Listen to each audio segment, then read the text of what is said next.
ইয়াজিদকে নিয়ে আমরা আলেমদের থেকে শুনেছি সে নাকি কাফের হয়ে গেছে।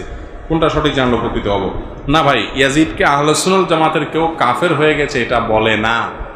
ইয়াজিদের অনেক ত্রুটি আছে, অনেক বিচ্যুতি আছে, ন্যায়পরায়ণ শাসকের গুণাবলীর অনুপস্থিতি আছে, এবং নবী করিম সাল্লাল্লাহু আলাইহি সাল্লামের প্রিয় কলিজার টুকরা দৌহিত্র হোসেন রাদিয়াল্লাহু তাআলা হত্যাকারীদের ব্যাপারে তার তেমন কোনো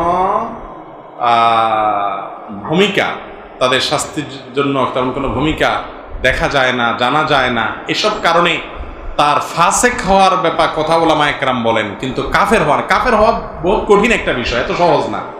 তবে হ্যাঁ, সে নবী সাল্লাল্লাহু আলাইহি সাল্লামের কলিজার টুকরাকে হত্যা করে সে হত্যা করেছে, দুঃখিত, এটা তো আর চূড়ান্ত না, তার লোকজন হত্যা করেছে, সেজন্য তার লোকজন আমাদের কাছে ঘৃণিত, এতে কোনো সন্দেহ নাই। কিন্তু আহলে সুন্নাত জামাত তাকে নিয়ে এই যে গালমন্দ করা, তাকে কাফের বলা, তার গোষ্ঠী উদ্ধার করার জন্য বিশেষভাবে নেমে পড়া, এটা আহলে সুন্নাত জামাতের মানহাজ না।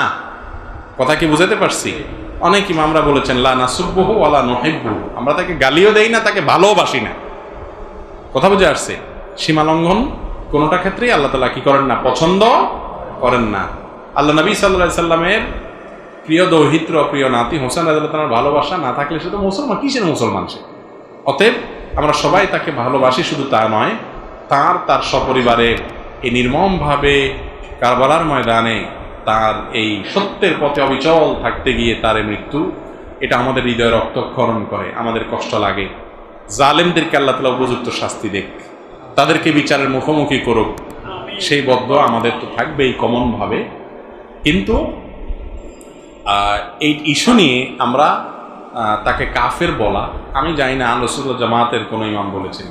জাযাকুমুল্লাহ খাইর।